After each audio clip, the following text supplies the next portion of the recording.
Bienvenue à cette séance organisée avec l'association Périphérie pour laquelle Abraham et moi on travaille.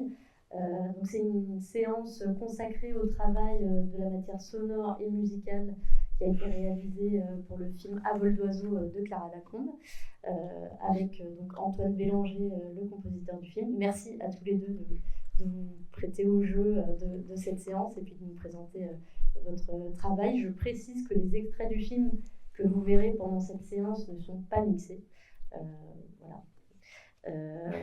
Vous dire donc qu'on est très content de pouvoir organiser cette séance à Côté Court, qui est un partenaire de longue date, tout comme le Ciné 104. On a toujours plaisir à collaborer et créer des séances ensemble. Donc Périphérie, c'est une association qui est basée à Montreuil, qui existe depuis maintenant 40 ans.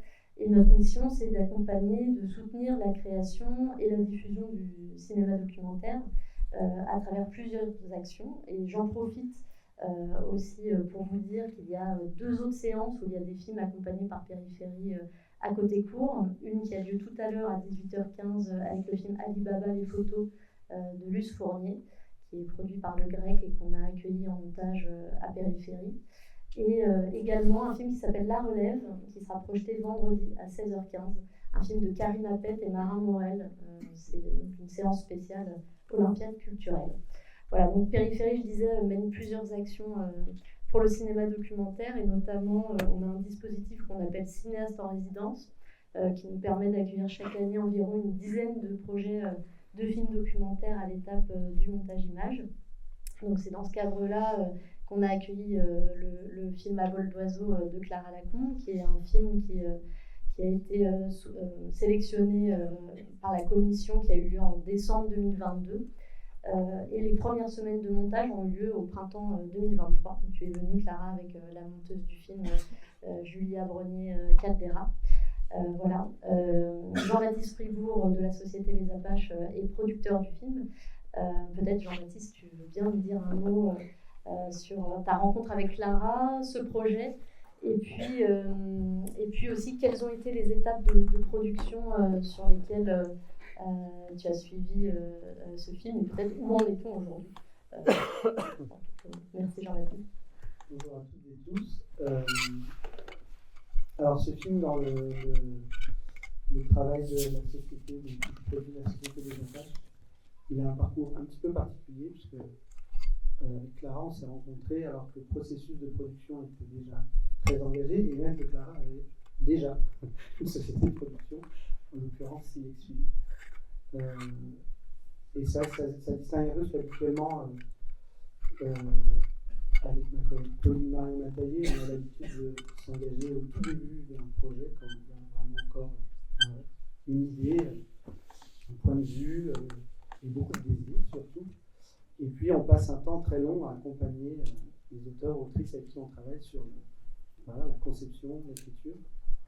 Donc à chaque fois, ce sont de très longues aventures, de temps dans lesquels on s'embarque. Et puis donc avec Clara, c'est un peu différent, parce que finalement, ça fait un an, un tout petit peu plus d'un an qu'on travaille ensemble. On s'est rencontrés un peu par hasard. Moi, j'ai une autre casquette, je suis enseignant à l'université, et Clara est venue faire une intervention dans un séminaire, et voilà, en discutant, c'est un séminaire sur la radio, et en allant au-delà de la radio que pratique Clara, elle aura sans doute l'occasion d'y revenir en détail. J'apprends que Clara travaille sur un film. Ah oui, lequel, mais qu'est-ce donc? Et là, je découvre notamment des images que vous allez voir au cours de cette séance, et je me dis qu'il y a là une petite pépite, et que j'ai très envie d'essayer d'aider à ce que le travail de production se poursuive, puisqu'à ce moment-là, il était un peu en stand-by du côté de la première société de production qui a accompagné Clara, qui est toujours associée au projet. On a Coproduction, qui est une société qui œuvre dans le domaine du cinéma d'animation, et qui est d'ailleurs très, très reconnue dans ce secteur, mais qui était sans doute un petit peu prise au dépourvu avec l'objet assez hybride qu'est le film de Clara, et pour lequel on s'est dit peut-être que notre expérience à la Société des Apaches, en termes d'accompagnement et de financement de documentaires de création, puisque finalement, au-delà du format animation, le film de Clara, il s'inscrit résolument dans une démarche documentaire. Et donc, on s'est dit, bah allez, on y va, on essaye, en sachant que le film avait eu déjà quelques financements au stade du développement. Mais là, il y avait un cap à passer pour réunir les moyens pour réussir à aller jusqu'au bout, en sachant que Clara avait déjà énormément travaillé, énormément fabriqué de manière artisanale, ce qui m'a aussi, moi, beaucoup touché, et vous verrez, on le ressent dans les images que vous allez voir. Et c'est d'ailleurs cette dimension artisanale aussi, elle rejoint un peu la façon qu'on a de fabriquer nos films. Et donc on a dit allez, on y va, mais bon, sans trop savoir, à vrai dire, comment on allait faire. Et puis, petite brique par petite brique, mais finalement assez rapidement, on a réussi aujourd'hui. Alors le film il est encore en cours de financement, on attend encore des dernières réponses, mais on sait d'ores et déjà qu'on va y arriver, plus ou moins confortablement, selon les réponses qu'on attend encore. Mais on va y arriver confortablement grâce notamment à plusieurs soutiens privés, de type mécénat, qu'on a réussi à réunir autour du film. Et puis aussi grâce à une aide fondamentale qui est l'aide au développement renforcé du CNC, donc qui est une aide en documentaire, qu'on a obtenue cette année-là au mois de mars. Voilà. Et qui a été la grande bouffée d'oxygène pour nous permettre d'avancer sur le film. Que dire d'autre à ce stade? Si oui, quand même, un point aussi important, et qui est encore en travail en termes de production, mais si on y arrive, je crois qu'on en serait très heureux et très fiers. On est en train de travailler une coproduction avec l'Italie, alors qu'il n'est pas vraiment un Eldorado en termes de financement du cinéma, et en particulier de ce type de film-là. Mais on s'est dit que ça avait du sens, vu le sujet du film, de créer une coproduction avec un pays de l'autre côté des Alpes, et en l'occurrence avec un producteur qui est vraiment juste de l'autre côté, qui est en Vallée d'Aoste. Alors il est très clair qu'on n'arrivera pas à obtenir un financement au niveau national, au niveau de l'État italien. C'est un sujet comme celui-ci est impossible désormais à financer là-bas. Peut-être que demain d'ailleurs, ce sera de plus en plus compliqué à financer de ce côté-ci des Alpes également. En attendant, on travaille à cette coproduction avec Lucas de Le Bâche Film, et on aimerait beaucoup que le film ait deux pieds comme ça de chaque côté des Alpes. Voilà ce que je peux dire à ce stade. Merci beaucoup, Jean-Baptiste. Peut-être avant de laisser la parole à Abraham, qui est le responsable de Cinéastes en résidence à Périphérie, juste vous dire un peu le déroulé de cette séance. Donc l'idée c'est qu'on parte assez vite sur un extrait du film qui sera les 5 premières minutes du film À vol d'oiseau. Puis après on se concentrera un petit peu sur le parcours et le travail d'Antoine de création sonore. Puis on évoquera aussi, Clara, ton rapport à la création sonore avant de parler de votre travail commun sur ce film. Abraham, tu me dis si j'oublie quelque chose. Et après, bien sûr. La partie pratique. La partie pratique où on décomposera le processus de création sur une séquence en particulier du film. Et puis ensuite, on aura un temps donc, pour vous entendre, poser vos questions et réagir à ce que vous aurez entendu et vu pendant la séance. Voilà. Oui, on va leur donner la parole. Juste pour expliquer un petit peu ce qu'est le dispositif Cinéastes en résidence, peut-être que certains d'entre vous connaissent et d'autres non, et Périphérie dans son ensemble qui soutient la création, la diffusion de documentaires depuis à peu près 40 ans, voire même 40 ans pile. Ce qui se passe, c'est que on accueille des films pendant la durée du montage. Donc, il y a 2 commissions par an, on prend une dizaine de projets.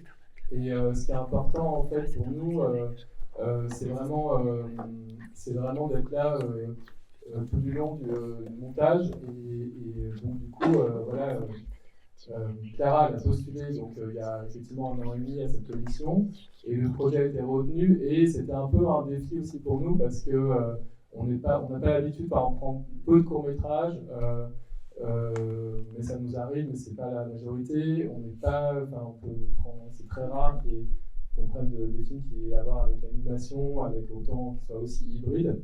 Donc c'était aussi pour nous sortir de zone de confort dans l'accompagnement.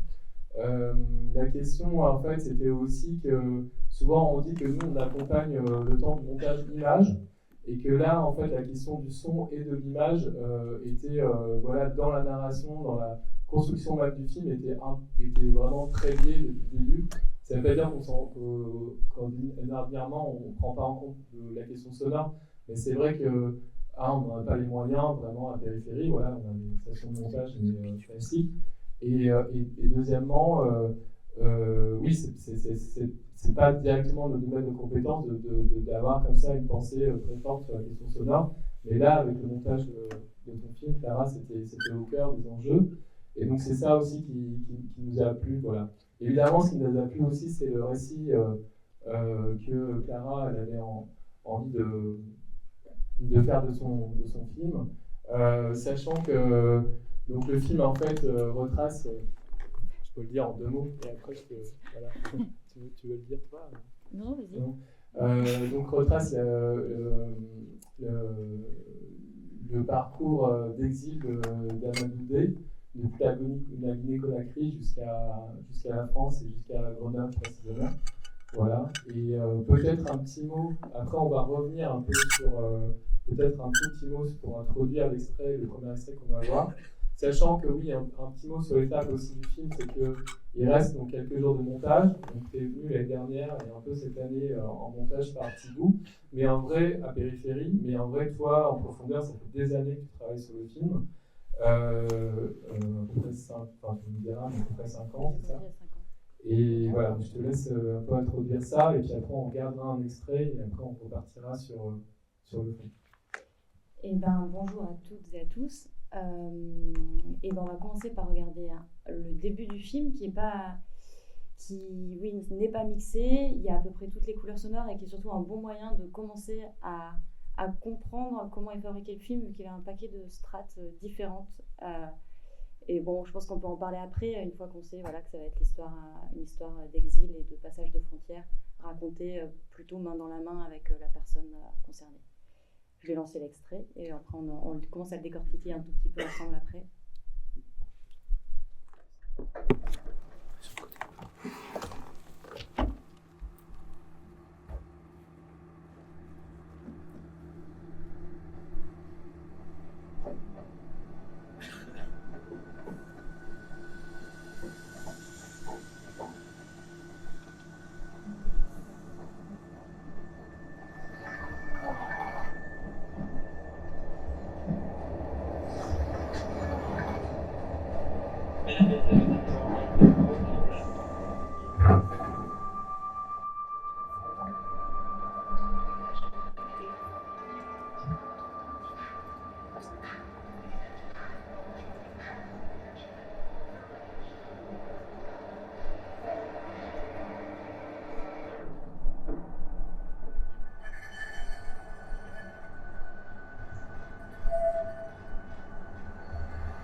Tu m'entends?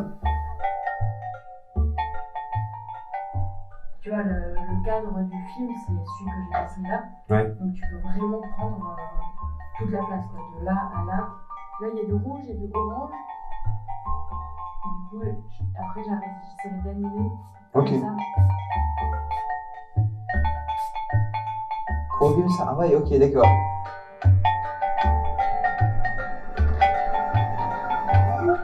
C'est parti. Ouais. Mon village s'appelle Sombalako. Là, c'est une petite case où vivaient les moutons. Juste à côté, il y a une toute petite case où vivaient les poules. Et là, c'est une grande case où nous vivions. Ok, c'était la même forme à chaque fois. Ils sont tous sur la même forme. C'est que la taille qui est différente.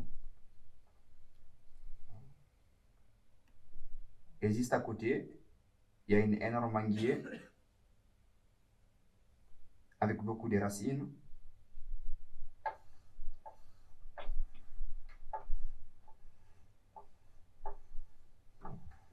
Et ça a une odeur. Waouh, qui sent très très bon. T'as jamais mangé le mangue? Ah, c'est trop bon. J'adore.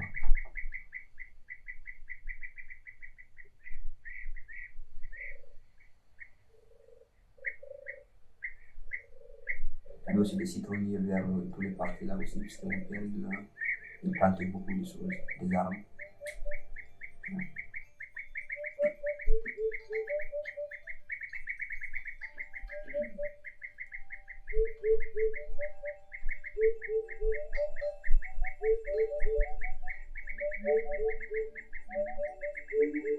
Un peu plus bas là, il y a une maison aussi, qui est l'un de mes meilleurs copains qui vivait aussi à Boulogne.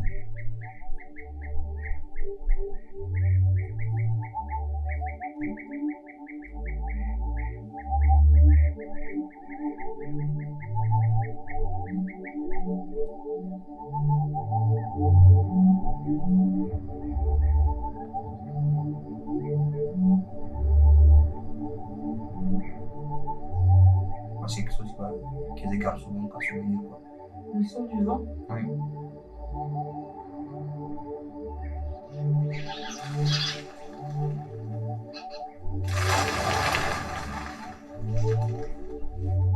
Tu sais ce que c'était ces oiseaux? Non, c'est pas des. Non, je sais pas. Surtout en français, quand même, un peu, ouais, je connais dans ma langue maternelle. C'est l'agui. Et aussi Kambogourou et Kambolegetere aussi.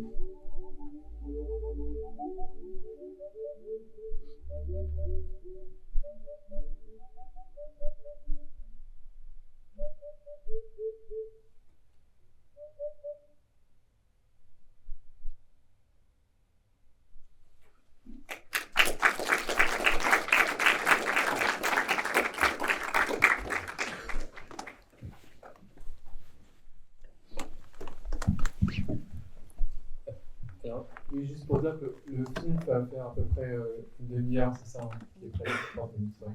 Juste, peut-être, tu peux revenir un peu sur ta rencontre avec Amadou, enfin le début de ton histoire avec le film. Et ben, en gros, dans l'histoire du film, alors je vais spoiler la fin, mais qu'on va pas voir de toute manière aujourd'hui, mais c'est lié à une histoire d'ornithologue qui est mon frère, qui a rencontré. Ouais. C'est bon? Oui. Et donc, une histoire d'ornithologue, mon frère, que Amadou rencontre dès qu'il arrive à Grenoble, juste après avoir passé la frontière française. Enfin, il passait par Briançon. Il arrive à Grenoble, il rencontre mon frère ornithologue qui l'amène dans la montagne et qui va lui montrer les oiseaux. Moi, je l'ai rencontré à ce moment-là, un moment juste avant que je déménage à Grenoble. Et c'était il y a maintenant 6 ans. Et il se trouve que depuis, quand il est arrivé, il avait 15-16 ans, donc il était tout jeune. Il est parti de Guinée-Conakry à 11 ans. Et assez vite, on a appris à le connaître. Il a été aidé par une structure pour mineurs non accompagnés à Grenoble. Mais il a passé beaucoup de temps avec nous. Et il commençait à manifester la volonté de raconter son histoire. Une psy l'avait accompagné dans l'idée d'écrire parce qu'il sentait qu'il en avait besoin. Donc il a écrit un texte. Avec mon frère, on s'est retrouvés à lui corriger les fautes d'orthographe et qu'il a voulu partager à plein de personnes autour. Et juste après ça, je lui ai demandé s'il serait d'accord pour que je l'enregistre, vu qu'à la base je fais plutôt de la radio et que je pensais juste enregistrer Amadou, son histoire, sans savoir, juste pour prolonger ses envies à lui. Et finalement, directement, ce qui était intéressant, c'est que dans l'entretien, il a commencé à dessiner au moment où je lui posais des questions. Et donc, j'avais pas un entretien classique comme pour un format radio, mais j'avais quelqu'un qui, avec un son dans la voix qui provoquait l'image, et j'avais ses dessins. Et donc là, je me suis dit, tentons d'en faire un film et de garder ces dessins. Après, il se trouve que, bon, ça c'est la rencontre, maintenant on est 5 ans plus tard, ces dessins ils se sont beaucoup transformés, on a repassé beaucoup d'étapes où finalement je les fais redessiner sur une plaque de verre en peinture, qui est plutôt tout le film est fait sur ce dispositif particulier. Et par moments on s'échappe complètement de ces dessins et que ces histoires d'oiseaux finalement, là on le voit sur la fin de l'intro, mais c'est quelque chose qui revient de manière assez discrète sur tout le film, qui s'incarne complètement à la fin. Où en fait on est allé retourner filmer avec Amadou et mon frère des oiseaux, principalement des oiseaux migrateurs, qui donc ont fait exactement la même route, si on reprend le chemin des oiseaux migrateurs qui sont en France l'été et qui repartent l'hiver, et qui partent pour beaucoup d'Afrique de l'Ouest, qui remontent la Libye, la Méditerranée, l'Italie et qui arrivent en France. Et du coup on a un peu tiré ce fil, ce qui fait que le film se construit un peu à 2 niveaux.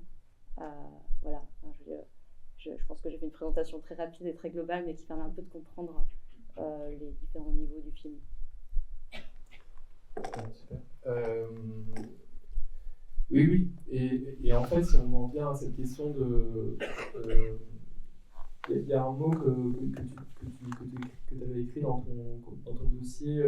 Tu parlais de cinéma, de film, court-métrage organique.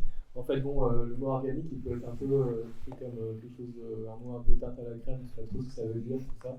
Mais j'ai l'impression que... Non, mais je dis ça en général. Mais ce qui se passe dans ce film, moi, dans la proposition, en tout cas, qui nous a interrogés, qui continue d'ailleurs à nous interroger, parce que le travail est toujours en cours, c'est qu'est-ce qui guide le récit. On pense souvent que la question de l'image, en fait, c'est ce qui est tangible, c'est-à-dire que c'est ce qui fait avancer le récit en disant, et puis le son, c'est ce qui est en décalage. Alors là, on l'a entendu un peu dans l'extrait, mais on va en parler, etc. C'est-à-dire, voilà, qu'il soit plus de l'ordre de l'imaginaire qui me fait partir ailleurs. Avant, il y a beaucoup de sons d'oiseaux. Enfin, on va rentrer dans le détail de tout ça, de comment c'est construit avec une séquence à la fin, ou plus particulièrement une autre séquence. Mais ce que je veux dire par là, c'est qu'il y aurait un rapport comme ça, il y aurait l'image qui serait le continuum narratif et puis le son qui se baladerait autour. Or là, il y a beaucoup d'autres choses qui rentrent en compte. Le continuum, il est aussi créé par la voix off d'Amadou, mais il y a aussi un autre continuum qui est vos échanges, en fait, vos interactions, questions-réponses, qui créent un espace-temps aussi propre. Il y a différents types d'images, il y a des dessins qui se transforment, il y a l'animation, plus animation, enfin, je vous laisserai après détailler. Et ensuite, il y a aussi, bien sûr, aussi des images d'archives et des prises de vue réelles qu'on n'a pas vues dans ce extrait-là. Et donc, du coup, la question, c'est comment tout ça rentre en écho, en rapport de force, et produit, en fait, une narration qui à la fois, il y a une forme de dialectique, quoi, qui est toujours à l'œuvre et qui nous submerge un peu positivement, quoi. C'est ça qui fait la singularité pour nous du projet. Et en fait, c'est aussi parce qu'à la base, on en parlera plus tard, mais sur la question du son, tout de suite, c'était, juste détailler un tout petit peu les différents idées sonores comme ça, et après on reviendra ensemble dessus dans un deuxième temps. Ce qui était intéressant, c'est que du coup, c'est un récit du passé où on n'a pas d'image, mais on n'a pas de son non plus. Les images, limite, c'est ce que j'avais le plus facilement, je pouvais les produire par ces dessins, les reprendre, mais qu'au son, j'ai sa voix, qui est le fil conducteur du film, qui est assez narratif, où finalement on part du début de l'enfance, on arrive à Grenoble. Et donc ça, c'est la première strate que j'ai montée pour faire une narration classique. Et après, en fait, ça a été des allers-retours permanents entre image et son. Mais le son... en fait, c'est ça qui... C'est que par séquence, le film est complètement changeant. Et des fois, c'est complètement le son qui va raconter l'histoire, quitte à enlever une partie de la voix d'Amadou où le son raconte à la place. Par moments, ça va être l'image.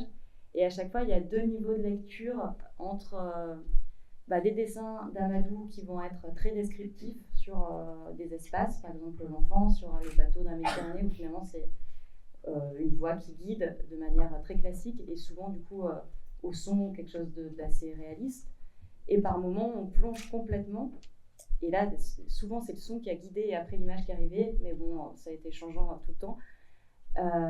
Et le but du son a quand même été souvent d'essayer d'être au plus proche d'un ressenti, parce qu'on ne peut pas être réaliste avec une histoire dont on n'a pas d'image et qu'on a raconté depuis ici, et que c'était justement aussi une des dimensions du film, d'essayer de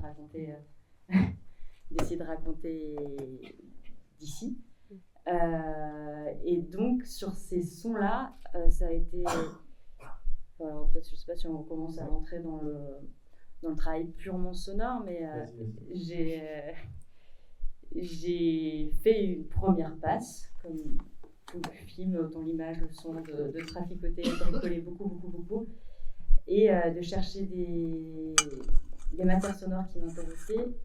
Il se trouve que finalement, à chaque fois, l'idée c'était d'avoir des sons le moins numériques possible, que justement pour rentrer un peu dans du sensible, qu'on voit le film en train de se faire, qu'on voit limite les sons en train de se faire et qu'ils soient rattachés à une réalité, même si on ne les identifie pas. Et les premiers sons du film que j'avais mis, c'était beaucoup de sons de grincement, de barrières, mais qui sont encore là et qu'après on a repris, qui se transforment en notes de synthé, mais qui sont des sons de grincement, mais mis à l'envers et qui font des espèces de nappes derrière, mais où finalement des sons d'empêchement et qui contrebalançaient complètement avec des prises de son pour le coup audio-naturalistes que je me suis retrouvée souvent à faire avec mon frère. Et qui là amène un autre monde, le monde des oiseaux, et un contrepoint à une réalité très violente qui est racontée dans le film. Mais donc en général, il y a toujours deux strates. Il y a une strate très réaliste et une strate on rentre dans du sensible pur pour ressentir. Enfin, le film est plutôt de l'ordre de ressentir l'expérience plutôt que de faire croire à une réalité. Et du coup, tu commences à penser des sons, et à quel moment vous avez déjà fabriqué des images, des sons, etc. Et à quel moment tu proposes à Antoine, comment ça se passe entre vous, etc. Enfin, sur la rencontre, et après on laissera peut-être Antoine répondre. Ce qui est rigolo, c'est que là, du coup, dans ce qu'on a regardé, il y a le son qu'a fait Antoine il y a 2 ans, quand on avait travaillé ensemble, à partir de chants de Hugues Fassier, qui sont la huppe qui est dessinée à un moment, qui est l'oiseau en grand, et après ce chant qui fait hup hup hup, qui là a été transformé pour faire vraiment une mélodie à partir de ce chant. Et en tout cas, moi je sais que quand je traficote des sons et que je fais des choses, c'est toujours pour le coup très angoissant. Et que je savais que par contre, tu avais cette qualité d'arriver à transformer des sons plus réels et en faire quelque chose d'assez joyeux. Et ce son-là qui revient à plusieurs moments du film, qui par moments va être plus angoissant, mais revient aussi à la fin et boucle une boucle au moment où il revient un peu à lui en retrouvant les sons de l'enfance. Je sais que c'est la première chose que je t'ai demandé, c'était de partir de sons du réel, de sons d'oiseaux, et d'en faire autre chose, et d'en faire une musique pour le film. Voilà. Du coup, j'en profite peut-être pour te présenter rapidement.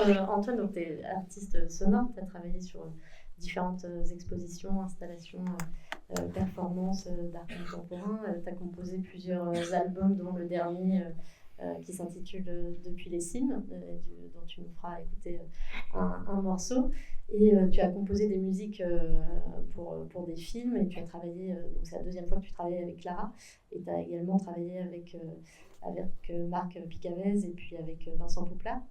Est-ce que peut-être tu peux, avant qu'on écoute des morceaux que tu as composés, nous parler un peu de ta méthode de travail, ou dans le sens inverse, nous faire écouter des morceaux et puis nous parler de ta méthode comme tu préfères. D'accord. Bonjour. Du coup, je suis plutôt musicien à peu près. Je travaille avec du son. J'ai fait longtemps de la musique de jeunes un peu, etc. Et j'ai déménagé il y a 7 ans au Pays Basque. Et la première chose que j'ai fait, c'est que j'ai passé beaucoup de temps dans la forêt.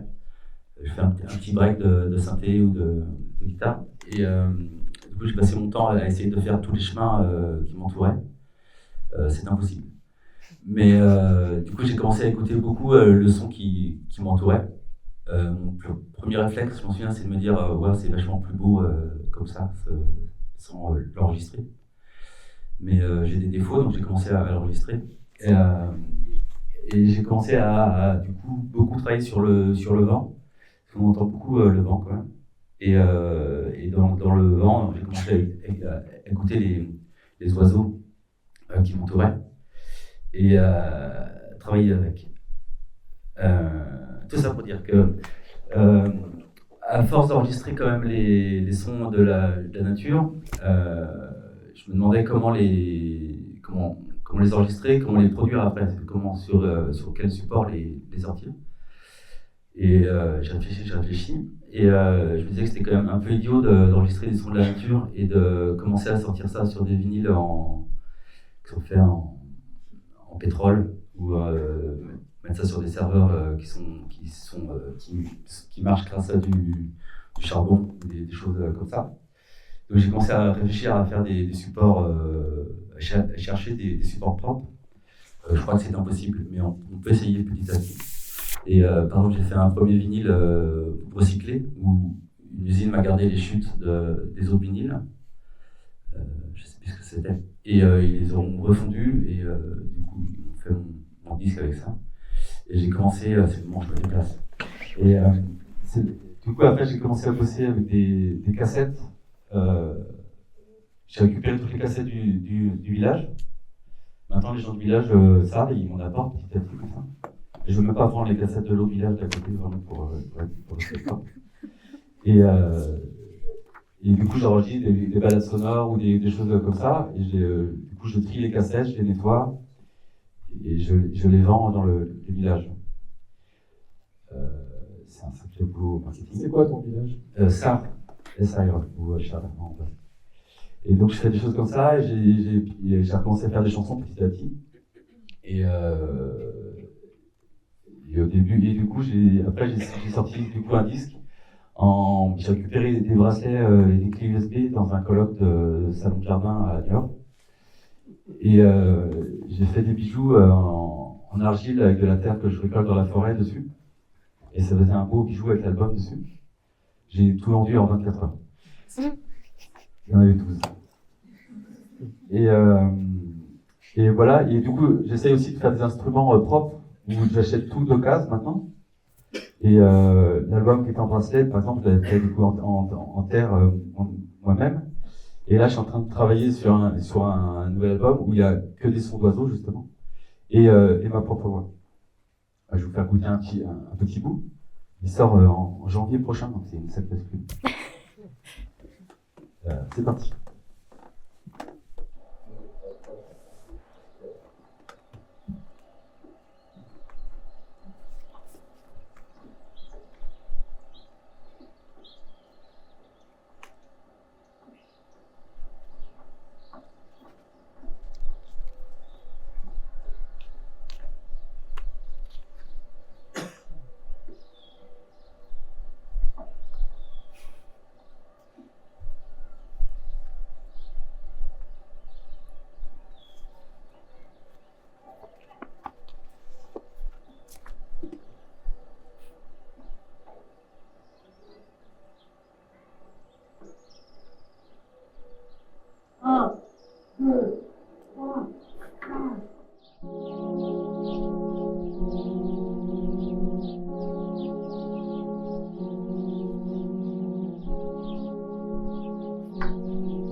Le concert est bien trop fort, tu sais.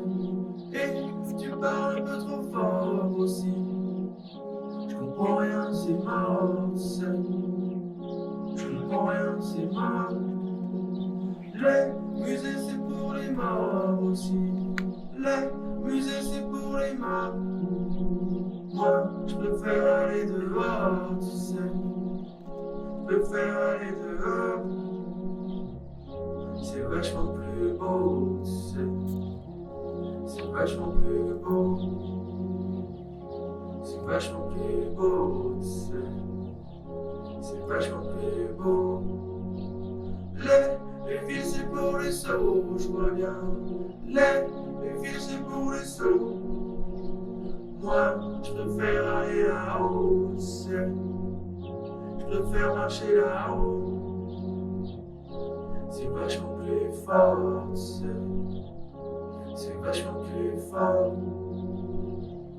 c'est vachement plus beau aussi, c'est vachement plus beau.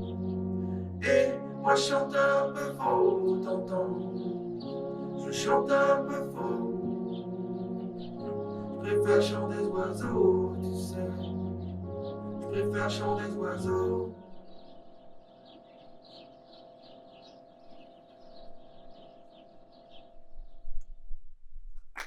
Voilà. C'est juste un petit bout. Et du coup, par exemple, là, j'enregistre qu'avec des maquettes de justice écologique. J'enregistre qu'avec des Walkman de cassettes comme celui-ci. Et ils font aussi au parleur. C'est hyper pratique. Et du coup, tous les petits oiseaux qu'on entendait derrière, c'est enregistré qu'avec des cassettes comme ça. Et le synthé, c'est ma voix. Et je travaille aussi qu'avec des logiciels libres et des choses comme ça, j'en parlerai après. Ouais, voilà, donc dans ma forêt, tranquille comme ça, on s'aperçoit vite quand même qu'on est un humain et qu'il y a un environnement autour, et il y a un petit souci quand même. Est-ce qu'on appartient vraiment à la même planète avec les animaux et les forêts, tout ça, je ne sais pas trop. Mais il y a des échanges et des choses comme ça et des réflexions. Et j'ai commencé quand même à, comme ça se fait beaucoup depuis longtemps, mais à faire des échanges entre des matières sonores synthétiques et des prises de son naturelles, parce qu'il y a quand même des choses à faire. Et du coup, transformer des sons de la réalité en sons plus abstraits et prendre des synthétiseurs pour essayer de faire des sons de la nature, des choses réelles. Donc j'ai pas mal de boulot comme ça, et on a travaillé comme ça sur le film, du coup, pour travailler les sons d'oiseaux et d'autres sons d'ailleurs. Il y a des trains au début, tout ça, je sais pas si vous avez entendu. Je vous repasse un autre petit bout, justement, où c'est une pièce qui s'appelle Run que j'ai fait, où je cours en montagne, où j'essaie de courir plutôt en montagne. Et j'ai essayé de reproduire qu'avec des sons d'animaux les sensations que j'avais en écoutant en courant quand on est vite fatigué. Et ça, c'est vrai, c'était vérifié. On entend bizarrement et on entend un peu mieux même. Il y a des choses animales qui reviennent. Du coup, j'ai essayé de traiter les sons d'animaux un peu différemment. Donc, je vous mets juste un petit bout de 35 minutes.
Voilà, on est juste au milieu de la montagne, c'est pas arrivé encore. Donc c'était un merle qui faisait du vocodeur, que vous avez reconnu, et un ruisseau qui faisait du synthé après, qui générait lui-même le synthétiseur. Point virgule. À vous. Merci. Je trouve qu'il y a une formule qui est sur Radio QQ, qui est une radio que tu as créée, qui je trouve résonne très bien avec le film de Clara, c'est écoute les chemins, arpente le bruit. Voilà, petite transition comme ça. On va revenir encore, vous avez parlé du travail, et là tu vas faire des sons aussi en direct, ça on en reparlera. Et juste pour revenir parce qu'on a plus envie d'aller dans la nature et la musique, et on va revenir au fait d'avoir envie de fabriquer des films aussi, enfin ça fait partie du tout. Oui, non, juste un peu pour dire, en fait, on avait envie aussi d'avoir une toute petite partie sur ton parcours, Clara, aussi, pour comprendre que c'est des années de travail, de parcours aussi, qui passent par la radio, qui passent par l'apprentissage du cinéma d'animation, le Super 8, enfin voilà, il y a tout un parcours, le travail avec ton frère autour du documentaire animalier, etc. C'est-à-dire qu'en fait, que tout ça est pas juste, évidemment, comme ça a manqué l'idée de se dire, tiens, ah oui, j'ai rencontré, même la rencontre avec Amadou, elle vient aussi, enfin, tout ça, il y a un contexte de vie, voilà, même si t'es pas très âgé non plus, quoi, tu vois, mais voilà. Si tu peux un peu retracer des choses dont tu as envie, notamment peut-être commencer par la radio et tout ça, pour un peu comprendre comment, ton rapport aussi au son qui est aussi très important dans ton travail, qui est un peu premier comme ça, si je peux faire dire ça. Oui, du coup j'ai commencé quand je faisais mes études, des études d'histoire en option audiovisuelle, où je travaillais surtout sur des archives radio, et que j'avais fait un mémoire sur la radio, et en parallèle je faisais beaucoup de radios associatives où j'ai appris le montage son, où j'ai appris la prise de son, et je faisais globalement que des rencontres avec des personnes, et j'en faisais des portraits, et j'ai fait ça pendant assez longtemps, et à chaque fois j'avais du mal à trouver complètement une cohérence, mais après j'ai continué. Au départ la radio c'était juste prendre des voix, puis après j'ai compris que la radio, le son c'était aussi des ambiances. Après que ces ambiances, on pouvait transformer, j'ai fait un peu d'électroacoustique au conservatoire. Et petit à petit, à chaque fois, il y a une strate en plus qui se rajoutait. Et finalement, au final, il y a la strate finale qui a quand même été de rajouter l'image au son. Mais ça s'est construit petit à petit. Et j'ai beaucoup appris, notamment en faisant le son pour des films, des sons pour des films naturalistes qui sont quand même, qui demandent une bonne exigence sonore pour avoir des sons très très précis. D'oiseaux, de vent, et qui m'ont permis d'apprendre à faire des films en faisant. Enfin, j'ai commencé en faisant des films de commande sur des réserves naturelles, et j'ai appris comme ça. Que dire de plus sur le parcours? Que tu as aussi appris, mais ça c'est plus pour quand tu avais déjà commencé le film, tu as appris aussi la pellicule, quoi. Oui, mais après pour le film, j'ai l'ai commencé il y a 5 ans, donc en 5 ans c'est pas mal d'apprendre en faisant un film, mais en 5 ans j'ai appris à filmer en Super 8 en pellicule, à développer la pellicule, j'ai appris à faire de l'animation quasiment. Enfin, j'avais pris des cours du soir il y a longtemps et j'aimais bien dessiner, mais qu'en vrai j'ai appris quand j'ai commencé le film et qu'on était confinés, que j'avais plus de travail et que j'avais beaucoup de temps et que j'avais que ma chambre et une table de verre et de la peinture. Et par hasard, je l'ai dans ma chambre, donc c'est plus complexe à expliquer, mais c'est vrai que j'ai appris beaucoup de choses en faisant le film. Et le son, finalement, c'était peut-être la partie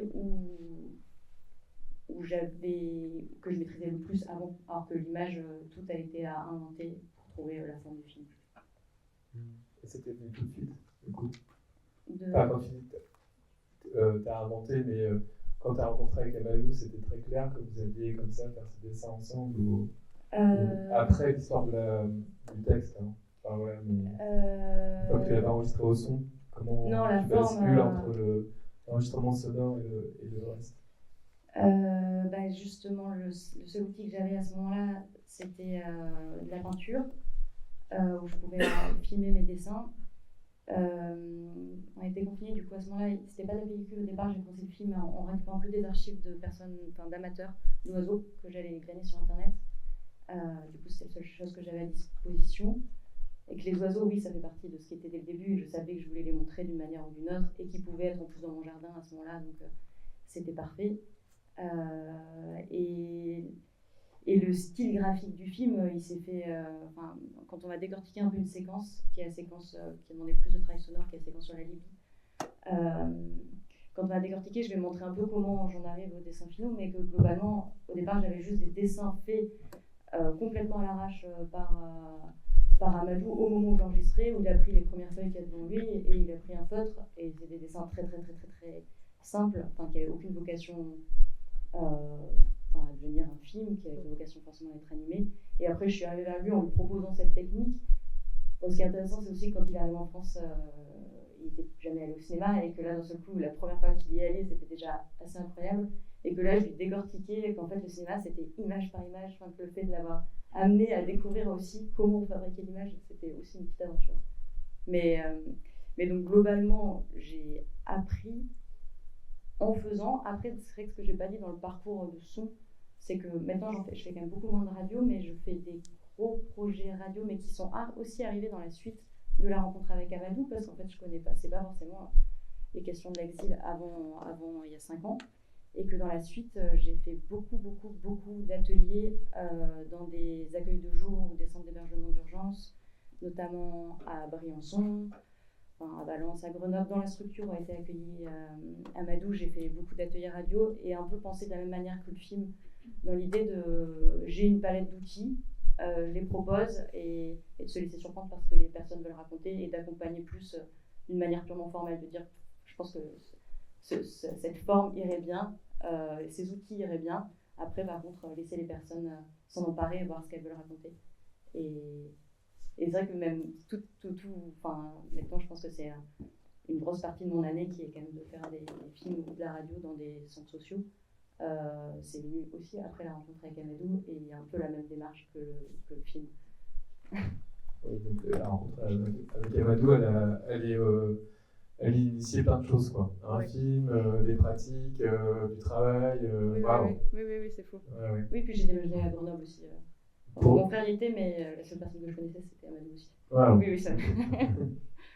Et une autre personne que vous êtes aussi vous rencontrez autour de questions de son, parce que vous avez rencontré dans une formation, c'est peut-être important d'en parler, parce que la question des oiseaux, etc., elle est importante, parce qu'elle vous réunit aussi tous les deux. Oui, tous les trois, même tous les quatre, j'ai envie de dire, avec ton frère et aussi Amadou qui travaille aussi un peu avec ton frère, etc.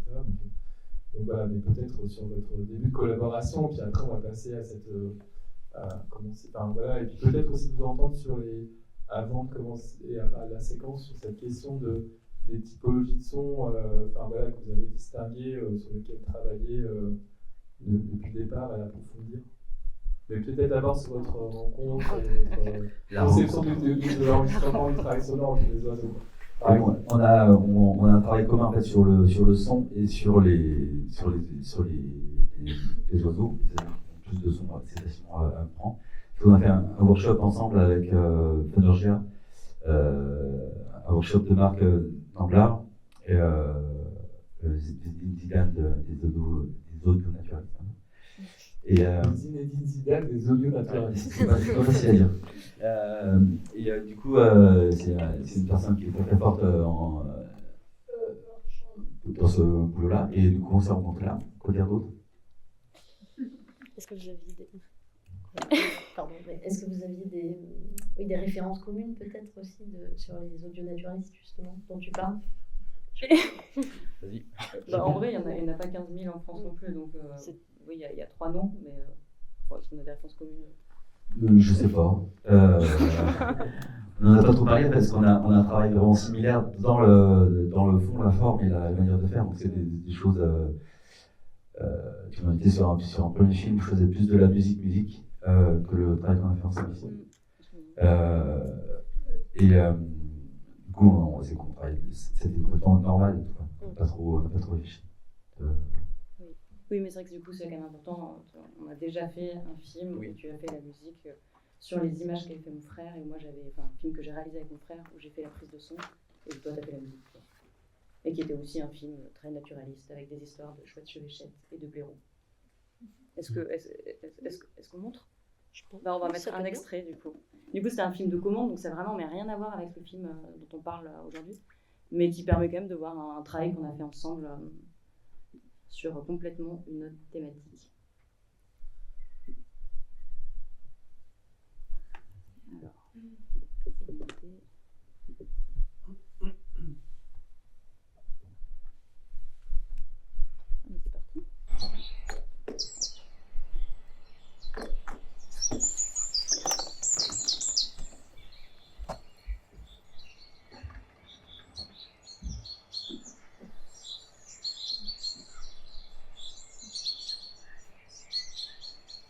Pendant ce temps-là, la chouette chevêchette nettoie sa loge. Les restes de proie commencent à s'accumuler. D'ailleurs, un des jeunes commence à avoir des envies de liberté. Et pour la première fois, il découvre le paysage qui l'entoure.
Le renard aussi sait profiter des constructions de ses voisins. Le couple de l'alpage occupe cette année un terrier secondaire de blaireaux. Généralement, ils ne se croisent pas, et si c'est le cas, chacun son espace dans cet immense labyrinthe souterrain. Les blaireautins, eux, ne sont encore jamais allés dans ce terrier secondaire. Ils ne s'éloignent pas encore de leur blaireautière, là où ils sont nés.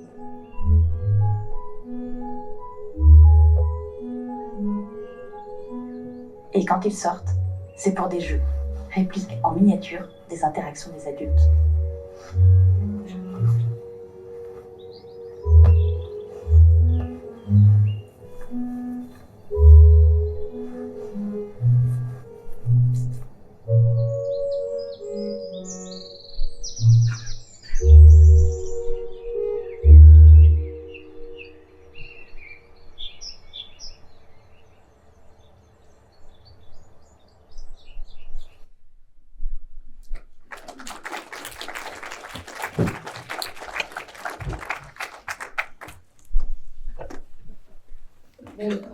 Du coup, ça n'a strictement rien à voir, mais quand on l'a, je voulais montrer ce matin, c'est que je me suis dit que le seul rapport quand même qu'il y avait, c'était un rapport au son, où quand on fait du documentaire animalier, le son et l'image sont complètement désynchronisés. Enfin, il y a vraiment toutes les prises de son sont faites à d'autres moments parce que globalement, on se gêne l'un l'autre. Lui peut filmer alors que moi je suis toujours trop loin, et que finalement c'est des techniques de son où il faut s'habituer à refaire les sons après, à planquer des micros dans des arbres pour avoir le son très proche, et que ça demande souvent d'être un peu astucieux pour qu'on y croit être très proche des animaux. Et c'est vrai que ce matin je me suis rappelé que les deux blaireautins là qui se chamaillent, globalement, on avait frotté des tapis l'un sur l'autre pour recréer un peu de la proximité. Et que, à la fois, c'est pas du tout la même démarche qu'à vol d'oiseau, mais il y a quand même ce truc d'essayer de... Pas que c'est pas le cas de tous les films, de devoir complètement penser le son et l'image de manière séparée. Et en tout cas, c'est comme ça que moi j'ai appris. Du coup, je trouve qu'il y a un petit lien. Toi, tu peux raconter comment tu as fait le son, Antoine? Le son là, du Bah oui. synthé, c'est un ocarina qui était en terre justement, c'est ça? Oui. Le tutut. Et du coup, c'était encore un instrument qui n'existe plus parce que l'ocarina a explosé. Mais après, c'était un film qui est plus simple parce qu'il y a quand même, Clara a fait le son de la nature et moi je faisais la musique, qui est vraiment 2 couches. Simple, alors que sur un vol d'oiseau, c'est pas le même dossier quoi. Il y a 5 couches différentes à peu près, 5 couches thèmes différents, et c'est un peu poreux entre chaque couche en plus. C'est-à-dire qu'une musique peut devenir un bruitage peut devenir une musique. Il n'y a pas de limite, et en plus sur une pratique aussi, c'est-à-dire qu'on s'est retrouvé la semaine dernière, on ne savait plus qui avait fait quoi, et sur les sons, sur les prises de son, parce que des fois moi j'ai travaillé ces sons à elle ou inversement et tout ça, et c'est le travail qu'on a fait sur ce film. Et quand vous étiez retrouvés, vous étiez dans une résidence à Lyon, qui s'appelle Gram, et pendant 4 jours, donc là vous sortez de ça. Voilà, c'est tout frais quoi. Enfin, quand je dis on s'est retrouvés, c'était... Oui, c'est vraiment il y a un quart d'heure. Et du coup, on a travaillé ça. Et est-ce qu'on fait les travaux pratiques? Ouais, peut-être juste un peu détailler justement quand tu disais les couches, les thèmes. Les couches et les thèmes, ouais. Parce que ça, c'était important. Il y avait quand même une typologie de sons que toi, tu avais identifié, que tu as transmis. Comment ça marche un peu cette transmission, et après peut-être on peut passer au son pratique. Alors oui, quand il a fallu travailler à plusieurs, j'ai dû essayer de comprendre un peu quels étaient les sons qui revenaient à chaque fois. En gros, il y a la voix d'Amadou, évidemment.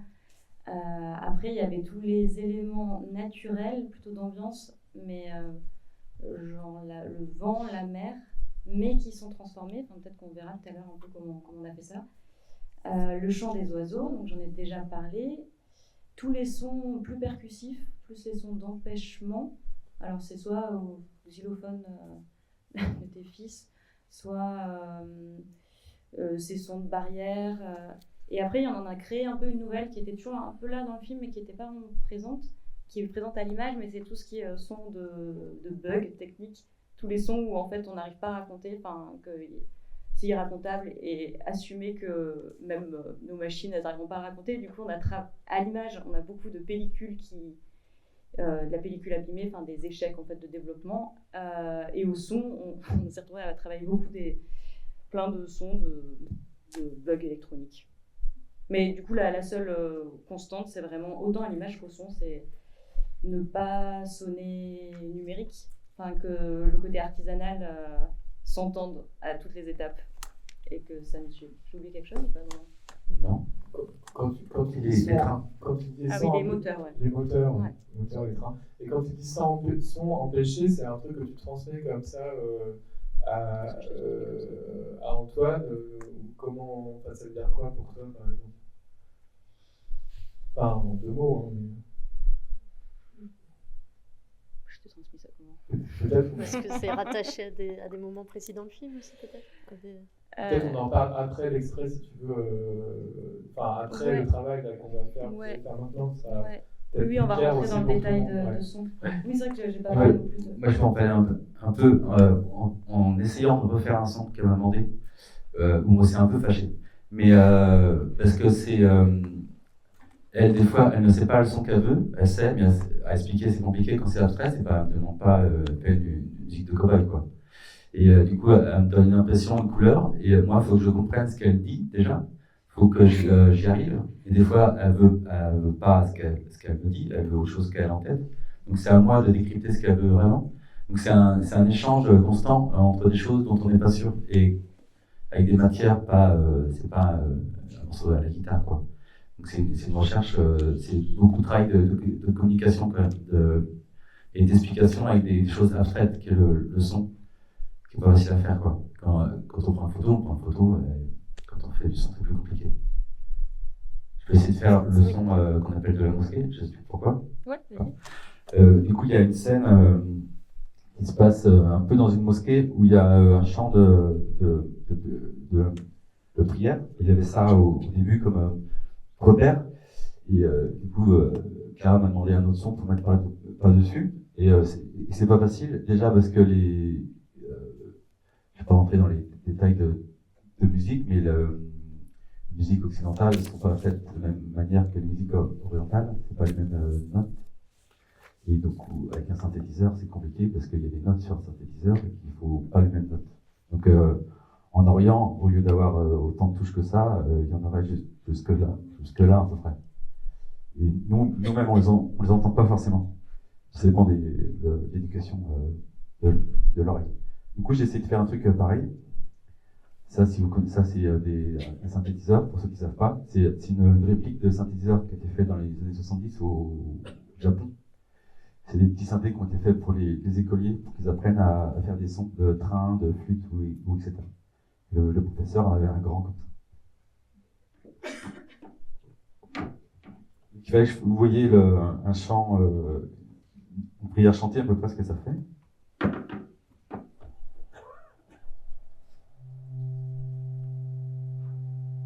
On commence avec un son comme ça. J'essaye, hein, ça peut être...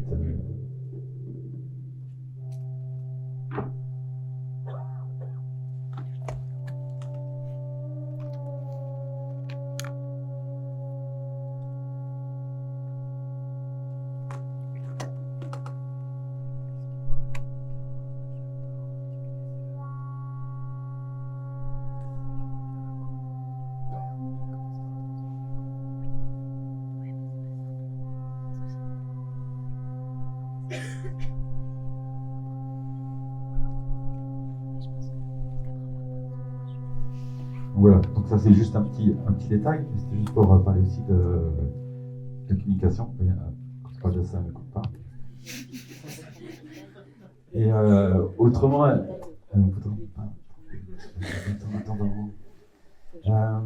si, les bugs, du coup, on parlait des bugs, alors c'est pas facile, c'est facile avec du matos comme le mien. Et du coup, on a fait de gratter mes boutons qui passent pas très bien, comme ça.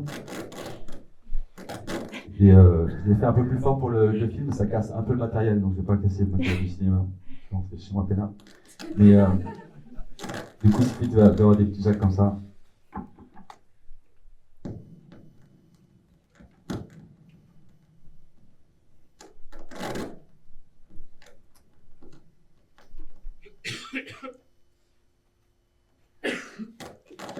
Et ça, Antoine, la commande, c'est quoi par rapport à ces sons-là, par exemple? T'as pas un son de bug, s'il te plaît. Okay. Et après, il y a des bugs. Il y avait différents bugs électriques, très très électriques. Il y a deux trucs que j'ai fait au téléphone, mais là ça marche pas, on ne capte pas assez bien. Ou oui, vous voyez les petits sons qui font bip bip bip avec le téléphone. Du coup, je l'ai pas sur le synthé, ça fait des trucs un peu numériques. Et du coup, notre travail ensemble, c'est que moi je faisais, elle me demande comme ça des palettes, juste des palettes sonores, pas de musique du coup. Et du coup, moi je fais comme ça de la matière, des 20 minutes de cucu. Et après, c'est elle qui monte sur le film et qui réécrit le paysage qu'elle veut, parce qu'elle n'a pas forcément les images qui vont avec. Et par exemple, il y avait une image de mer, il n'y a pas de son de mer, donc on a fait un 4-1. Du coup, de la mer, c'est ce bouton-là. La mer, c'est assez facile avec un synthétiseur. Il y a deux, c'est encore plus impressionnant. Donc Clara va faire un peu la force des vagues et moi je vais faire plutôt le vent.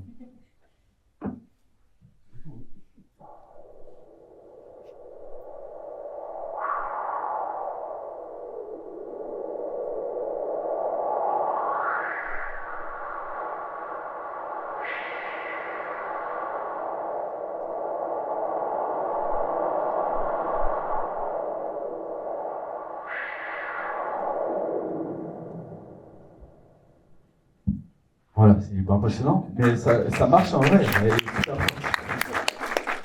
On fait une formation et un demandé en cachette si on voulait parler des coups de feu.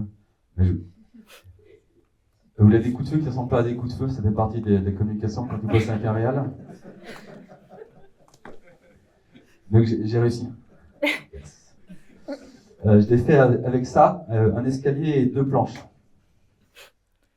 Le son, c'est le son direct, hein, donc pas très propre.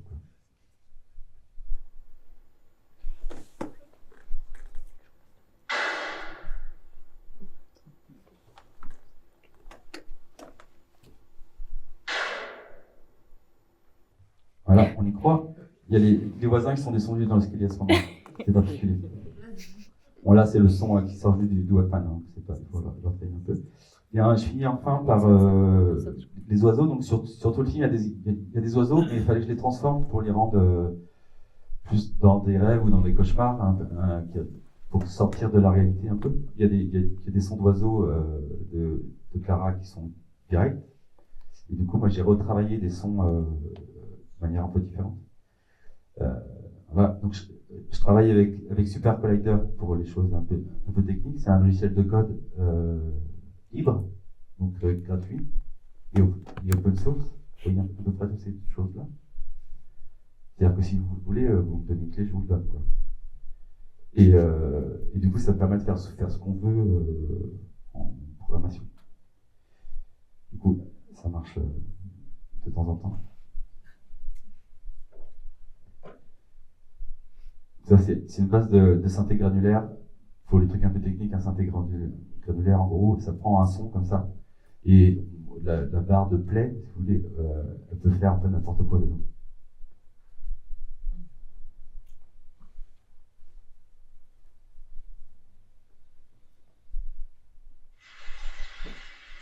Donc on a des tourneaux et il fallait que ça parte un peu cauchemar, un peu en son. Antoine, je vais faire des oiseaux en plus, ça.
Voilà, donc ça c'était des outils qui nous ont permis de sortir du son réel dans des paysages un peu plus abstraits de pensée de Tamadou.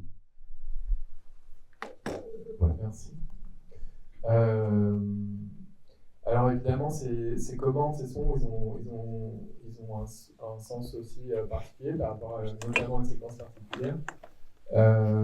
Et c'est ça qu'on a commencé à exposer avec ces sons-là. Peut-être repartir du sens de ce que tu voulais exposer. Donc dans le parcours d'Amadou, il y avait comme ça des étapes sur lesquelles que tu développes plus que d'autres, si je peux me permettre ce mot-là. C'est-à-dire à partir d'un entretien d'une base qui a duré plusieurs... que tu lui as refaire plein de fois. Et à la base, il y avait un texte. Donc en fait, ce qu'on voulait décomposer, c'est qu'on a décomposé les sons. Là, enfin, on a commencé, Antoine, et vous avez aussi ensemble décomposé les typologies et un peu les commandes en disant tiens, il faudra un coup de feu, tiens, il faut du cauchemar, tiens, il faut une bande d'oiseaux qui vole et tout d'un coup qui soit plus sombre, etc. tout ça à la base, pour revenir un peu à l'intention de départ, c'était pour raconter un moment très sombre, on y est plusieurs, mais du parcours du trajet d'Amadou. Et du coup, peut-être repartir un peu de ça pour aller après vers le montage sonore, puis le montage sonore avec l'image. Voilà, c'est ça la proposition. Donc 3 temps différents d'énoncer des choses. Mais du coup, il faut bien garder en tête tout ce qu'on a entendu là, parce que du coup, c'est des sons globalement qui ont été montés dans le film, dans la séquence qu'on va regarder à la toute fin. Mais avant de la regarder, justement, on propose de la décortiquer, mais pour comprendre comment on en est arrivé là et surtout comment on a travaillé le son par étapes. Et il se trouve que la séquence qu'on a le plus travaillé ensemble, c'est la séquence de la Libye. Et je pense que c'est pas anecdotique que ce soit la séquence où ce soit le son qui a à ce point pris le relais sur l'image, où à l'image c'est très très sombre, et que c'était, moi il m'a fallu, c'est assez récent juste d'avoir réussi à comprendre comment raconter cette partie. Excusez-moi. Oui. Au niveau du parcours, parce que là vous parlez de la Libye, mais est-ce que vous pouvez nous expliquer en fait c'est quoi le parcours qu'il a fait en fait de oui, bien sûr. Jusqu'à pourquoi en fait c'est quelle étape Oui.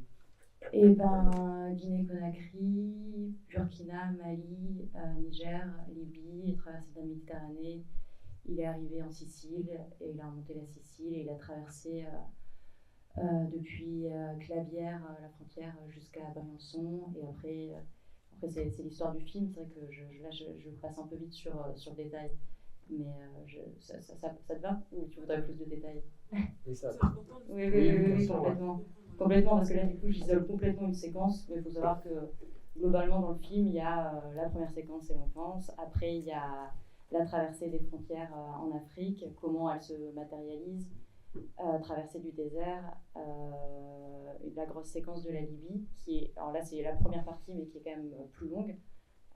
Aussi, quand il s'est fait exploiter dans un champ de pastèques, et ça aussi c'est la séquence qui suit celle-ci. Après il y a la traversée de la Méditerranée qui est une séquence à part entière, l'arrivée en Sicile et les conditions d'accueil en Sicile, traversée d'Italie qui va assez vite, et traversée de la frontière et comment il rencontre une femme.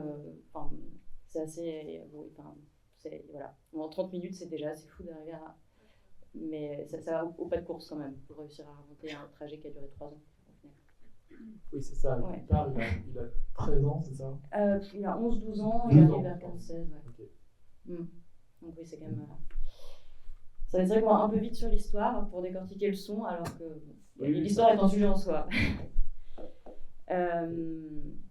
Et donc oui, là, on va s'intéresser plus à la Libye. Et dans l'ordre, donc Amadou, c'est un petit livre qu'il a fait... qui n'est pas un livre vraiment édité, mais qu'il a fait pour tous ses proches qui l'ont aidé quand il est arrivé en France, qui l'ont accompagné. Et il se trouve du coup qu'avant de l'enregistrer, c'est ce que j'avais en main. Enfin, j'avais en main pas sous ce format, parce qu'après on l'a fait comme si c'était un vrai livre, il est très joli. Mais au départ, j'avais juste des fichiers numériques et que j'ai lus. Et je suis partie de ça pour lui poser des questions. Et je propose de lire juste des tout petits extraits. Après, de vous faire écouter un morceau de l'enregistrement sonore où il y a quelques bruitages qui sont restés dans les pistes que j'ai exportées, mais globalement, c'est l'entretien. Et après, de voir les étapes d'après. Mais de comprendre comment, petit à petit, il y a des strates qui se rajoutent, il y a des sensations qui se rajoutent, et il y a le son qui... déjà, comment comprendre quel son on va garder. Et qu'en fait, il y a des choses qui étaient déjà écrites dès le début, et que j'ai juste tiré des fils. Donc, il finissait par dire... J'ai eu beaucoup de difficultés pour écrire cette histoire. J'ai commencé en faisant des cauchemars. Je nageais dans une mer de sang. Des troupeaux de chiens me poursuivaient pour me mordre. Aujourd'hui, ça va mieux. J'ai arrêté de faire ces cauchemars. Ça, c'est vous comprendrez quand vous verrez, mais c'est quelque chose qui finalement est resté vraiment dans le film. Et je n'avais jamais entendu le bruit des armes. Ici, même les enfants ont des armes. Chaque minute, on entend les détonations des fusils mitrailleurs et des canons. J'en voulais à la Marana de m'avoir emmené jusqu'ici. J'ai levé mes yeux vers le sommet du mur pour fuir. J'ai vu le verre brisé et les fils électriques. Tout à coup, un peau blanche, un arabe, est venu avec une grosse voiture rouge sans plaque et a toqué à la porte. Personne n'osa ouvrir. Il sortit un fusil, il tira en l'air. Je me mis à courir. La Marana m'attrapa et me dit « Ne cours pas ou c'est sur toi qu'ils tireront ». Je lui ai crié « Pourquoi tu m'as envoyé dans ce pays de merde ?» Il m'a répondu « J'espère qu'un jour tu comprendras ». Donc je partais de ce témoignage qui, en vrai, son texte est assez fou en soi. Et donc je suis allée vers lui en connaissant tout son parcours, en connaissant toutes les étapes, mais en essayant de trouver un moyen de le synthétiser. Et donc là, je vais juste faire écouter un extrait de la voix. En fait, il y a eu beaucoup d'enregistrements sonores, même si j'ai dû en faire 3-4 différents. Et après, je l'ai fait faire redessiner. Ça n'était pas toujours exactement les mêmes médiums, mais ça a quand même commencé par l'enregistrement sonore. Et qu'est-ce qui fait que tu voulais faire plusieurs enregistrements du même récit? Notamment pour la Libye, c'est que en fait, j'avais pas à raconter et que j'étais persuadée que si je continuais à lui poser des questions, il y a un moment, j'allais comprendre quelque chose en plus, j'allais comprendre comment le raconter, mais en fait, j'ai jamais vraiment compris comment raconter la Libye. J'ai cherché jusqu'à un moment, j'ai arrêté de poser des questions. C'était pas que tant que je ne me représentais pas, c'est que je voyais pas comment rendre partageable cette étape. Voilà. Alors, est-ce que le son fonctionne? Loi. Ah si. Et avec la Libye? C'est des rebelles qui gèrent ça.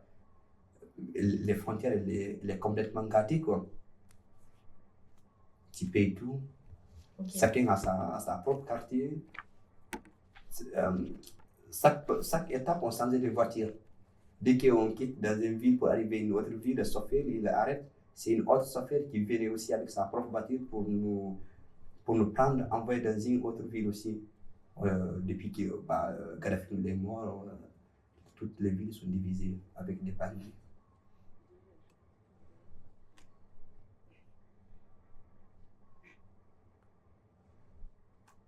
Et là aussi, c'était tellement compliqué puisqu'on arrivait vers 5 heures. Du coup, tous les Arabes allaient à la prière des Fajr. C'est une prière des musulmans le matin. Du coup, on avait aussi peur aussi de rencontrer aussi d'autres bandits aussi qui nous attrapaient aussi. Si on voyait un torche de quelqu'un ou une lumière de voiture, on cassait entre des maisons ou on s'est couché par terre pour qu'ils ne voient pas. Mais pourquoi vous étiez si reconnaissable que ça? Vous ne pouviez pas passer incognito dans la ville? Non, parce que là-bas, à l'époque où nous étions en Libye, dès que tu vois un noir, tu vois, pour toi c'est l'argent, quoi. Ils nous appelaient là-bas les diamants, quoi. Ouais. Dès que tu vois un noir, ton but, toi, c'est le attraper et aller le vendre directement. Le seul endroit que nous pouvons aller sans qu'ils nous capturent, c'était dans les mosquées. Parce que là-bas, c'était dans une mosquée, du coup, tu es un peu respecté.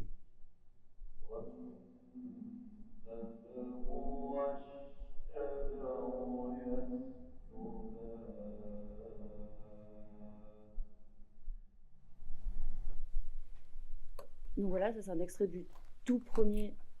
Ça arrive. Ça arrive? Ouais, je pense. C'est un extrait du tout premier enregistrement que j'avais fait, où il y a un tout petit reste de montage derrière. Mais du coup, c'est pendant cet enregistrement qu'il m'avait dessiné quelques dessins, notamment de la prison en Libye. Alors normalement, c'est juste pour montrer à quel point le premier matériau, c'était ça. Que je lui ai fait refaire sur le bon titre à la peinture, mais en fait c'était vraiment la séquence où ça racontait finalement pas grand chose, de savoir que c'était un grand rectangle, qu'il y avait des clôtures électriques, et que c'est pour ça que j'ai continué à creuser, c'est qu'en fait ça fait partie de ces moments où son dessin ne racontait pas l'enfer de la situation, alors que finalement dans son texte il y avait le côté les coups de feu qui revenaient, les fils électriques, que là quand il me racontait quand j'ai tendu le micro, il raconte les flashs lumineux. En fait, en termes de sensations, il y avait vraiment plein de choses à tirer. Le son de la mosquée, les coups de feu. Donc finalement, c'est à partir de tout ça que j'essaie de récupérer tous ces éléments sonores et d'essayer de le mettre en écho de sa voix. Et donc là, maintenant, je vais vous faire écouter la séquence de la Libye du film qui est quasiment montée, qui n'est pas mixée, mais on va d'abord la regarder, on va d'abord l'écouter et après on regardera ce que ça rend en image.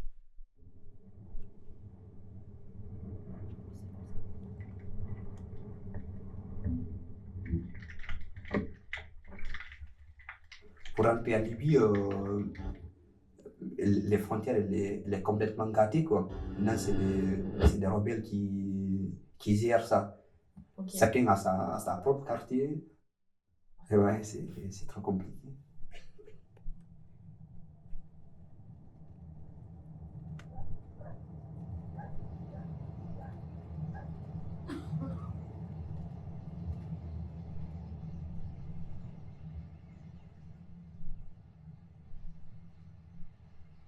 Parce qu'en Libye, tu es resté combien de temps? En fait, à Libye, j'ai resté 8 mois. Et du coup, ouais, j'ai compris vite comment ça fonctionne, comment les bandits, par exemple, quand ils attrapent un noir, comment ils le vendent, comment il fait tout, quoi. Il fait le trafic, quoi. Ils nous appellent là-bas les diamants, quoi.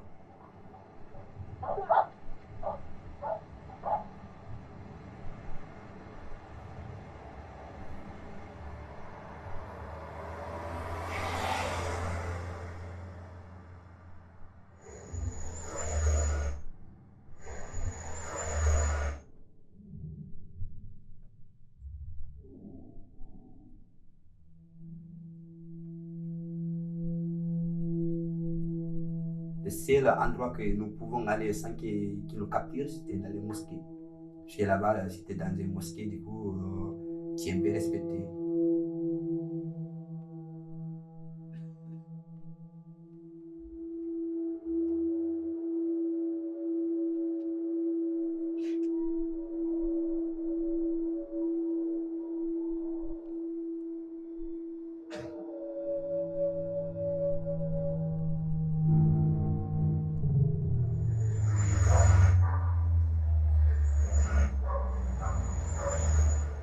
Voilà, après les Asma Boy, ils nous ont attrapés, c'est pour nous transférer dans une prison à Saba. Ils te donnent un téléphone pour que tu appelles dans ton pays d'origine, pour que tu envoies l'argent, pour qu'ils te libèrent. C'était rempli de monde, nous étions tellement nombreux, nous étions plus de 300 personnes quand on a la cour, c'était une immense cour, quoi. Ils ont branché des tuyaux dans la mer pour nous apporter de l'eau. Mais t'as tellement soif, tu es obligé de boire ça. Il y a des Arabes qui viennent et nous disent sleep, sleep. Sleep, c'est dormir, quoi.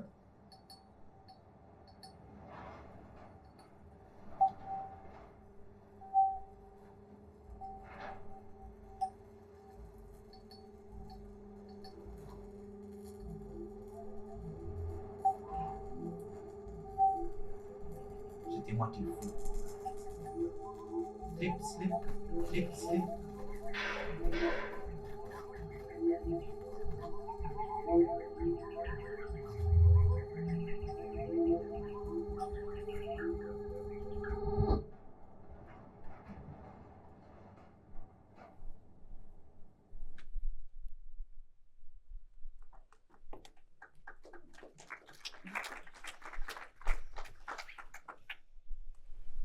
Et du coup, normalement, on reconnaît à peu près pas mal de sons que Antoine a fait tout à l'heure. C'est le mot normalement qui est important. Pas vrai. Pardon? Oui. T'as dit quoi? Ouais. Ok. Non, juste, oui, on avait dit qu'on Attention, vous avez lancé un extrait. Il y a le film qui commence. Ne Ah. regardez pas. Non, c'est au départ. Non, l'idée, c'était un peu de se dire que là, ce qui était important, c'est de se concentrer un peu sur la question de la matière sonore. Évidemment, ce sont des allers-retours, c'est-à-dire que, je parle sur le contrôle, c'est-à-dire que c'est pas, on construit juste la bande sonore sans penser à l'image. C'est vraiment, voilà, c'est 5 ans d'aller-retour entre les deux. Quelle image? L'intérêt, c'est de se dire quelle image je mets qui est pas portée par le son, et inversement, quel son nous fait du récit, qui est pas, du coup, on peut couper dans la voix d'Amadou.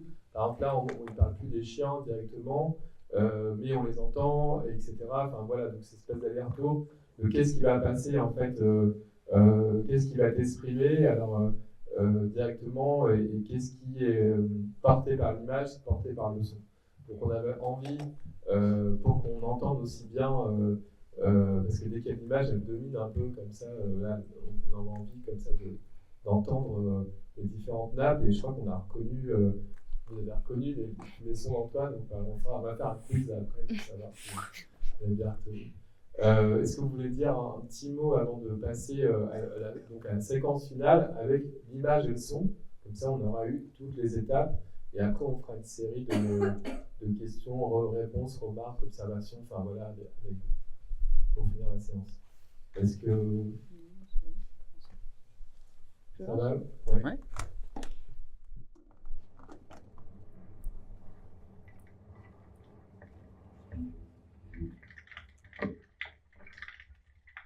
Pour entrer en Libye, les frontières, elle est complètement gâtée, quoi. Maintenant, c'est des rebelles qui gèrent ça. Ok. Chacun a sa propre quartier.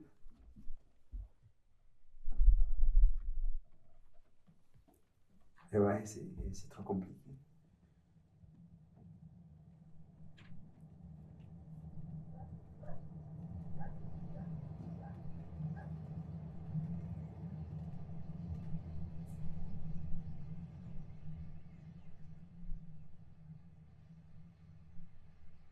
Parce qu'en Libye, tu es resté combien de temps? En fait, à Libye, j'ai resté 8 mois.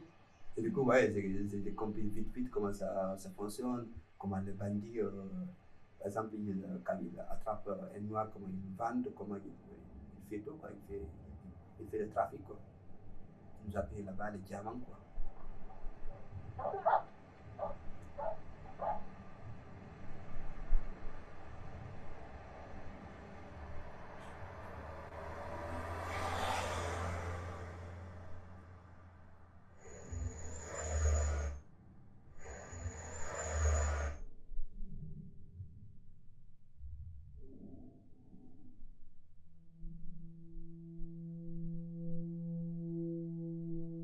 Le seul endroit que nous pouvons aller sans qu'ils nous capturent, c'était dans les mosquées. Je suis là-bas, c'était dans des mosquées, du coup, tu es un peu respecté.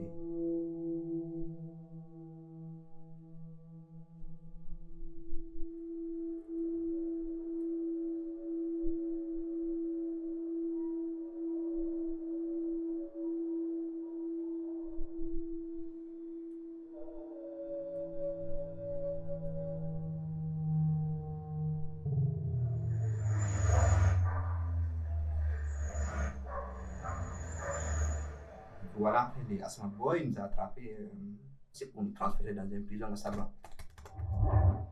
Ils te donnent un téléphone pour que tu appelles dans ton pays d'origine, pour que tu envoies l'argent, pour qu'ils te libèrent. C'était rempli de monde, nous étions tellement nombreux, nous étions plus de 300 personnes dans la cour, c'était une immense cour, quoi. Ils ont branché des tuyaux dans la mer pour nous apporter de l'eau. On était tellement soif, tu es obligé de boire ça. Il y a des Arabes qui viennent et nous disent sleep, sleep. Sleep, c'est dormir, quoi.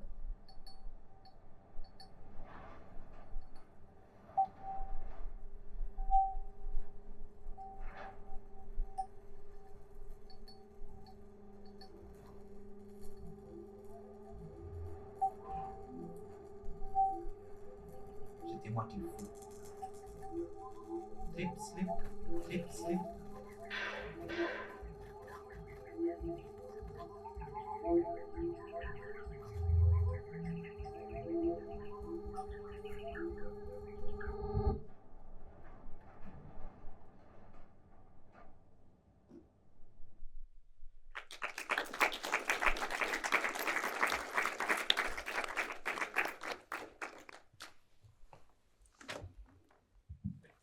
Alors voilà pour un rapide, enfin pas rapide, un aperçu quand même du travail.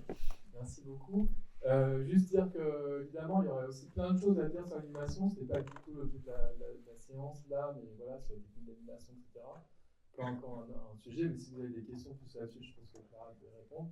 Évidemment sur la séquence là, si vous avez qu'on vient de voir, comment c'est construit et tout ça. Et, on peut aussi y revenir si vous voulez. Et puis après, si vous avez des questions encore à Jean-Baptiste Rigaud, donc le producteur aussi, ou voilà, ou d'autres natures, enfin, n'hésitez pas. Quoi. Voilà.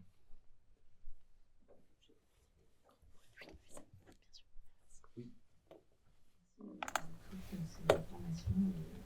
Bah, je suis subjuguée à la fois par le son et aussi par l'image, donc vraiment félicitations, magnifique.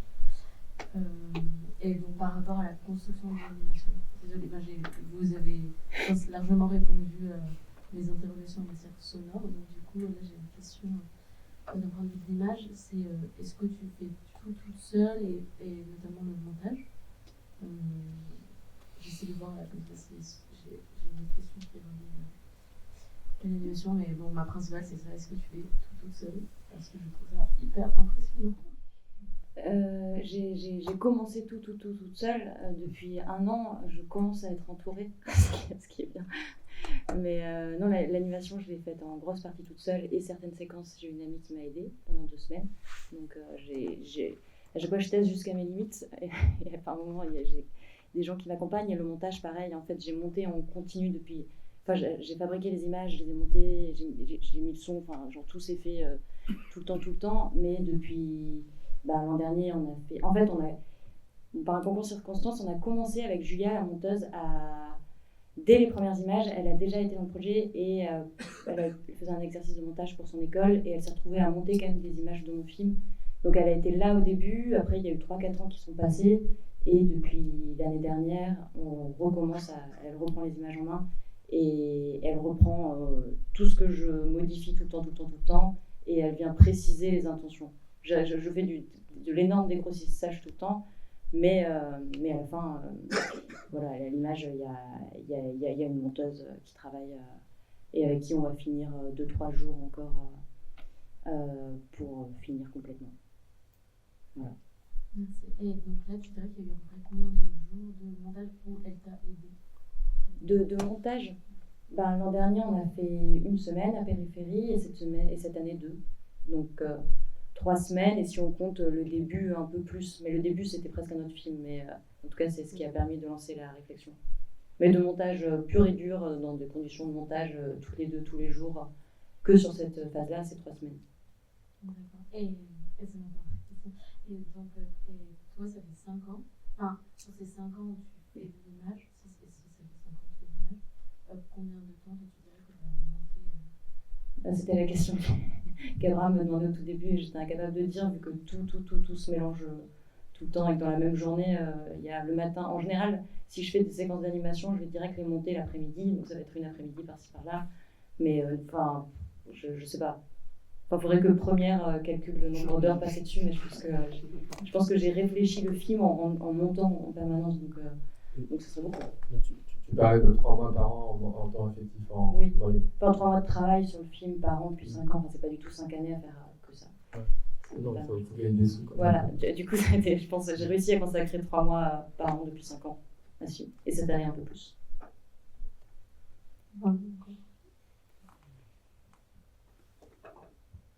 Bonjour. Moi j'ai une question pour Antoine. J'étais curieux d'avoir les noms des logiciels libres que tu utilises. Ouais, du coup, pour tout balancer le son, là, c'est avec Super Collider. Et le montage, c'est sur Reaper, qui est pas un logiciel libre à 100%, qui est un logiciel libre si tu décides de ne pas le payer. Ce que tu peux faire, hein, il propose de ne pas le payer, hein, c'est vrai. Et qui est un logiciel aussi open source, c'est-à-dire que les mises à jour sont faites par n'importe qui. C'est ça qui est très important dans ces logiciels libres. Et qu'est-ce que j'ai utilisé d'autre? Maintenant, là, du coup, on a beaucoup travaillé comme elle fait avec les pellicules ou avec les dessins. C'est-à-dire qu'il y a beaucoup de sons que j'ai fait avec le petit Walkman, où en dérochant, en numérisant, je travaillais la bande avec mes petites mains, quoi. C'est le meilleur logiciel du monde, c'est manier le son avec des objets. Et tout le travail de montage, du coup, c'est analogique aussi. Non, j'ai de la triche. Non.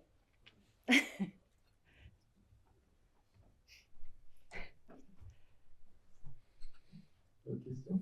Thomas?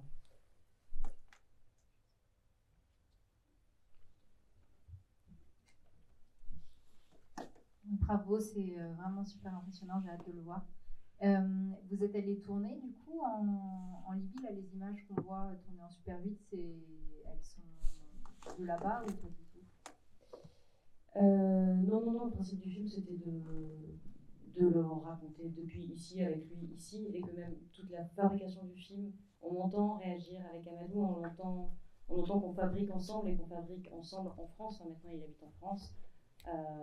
Donc non, l'idée c'est pas du tout d'aller aux endroits et de refaire son parcours, enfin surtout pas, enfin pour moi, enfin, c'était pas ma place dans ce film en tout cas. Et du coup, non, les seuls tournages qu'on a fait ensemble, c'est la fin du film, mais là, on ne verra pas tout de suite, mais où on retourne avec Amadou, où la fin du film, le son et l'image sont synchronisés et qu'on est dans du présent, et où on va filmer les oiseaux avec mon frère, et que là, pour le coup, c'est des vrais tournages plus classiques, qui sont quand même en super vite. Mais... Et où tu le filmes et où lui aussi il filme. Oui, et où on comprend qu'il a la caméra par moment aussi, qu'il n'a pas seulement les dessins, il a la caméra, et qu'on comprend Enfin, ça boucle un peu de la même manière qu'on commence avec des dessins, mais on finit avec de l'image et avec Amadou qui a la main sur quand même l'objet qui se crée et sur lequel il a participé en s'emparant des outils. Mais oui, non, j'ai pas du tout tourné en dehors de Grenoble et Angoulême.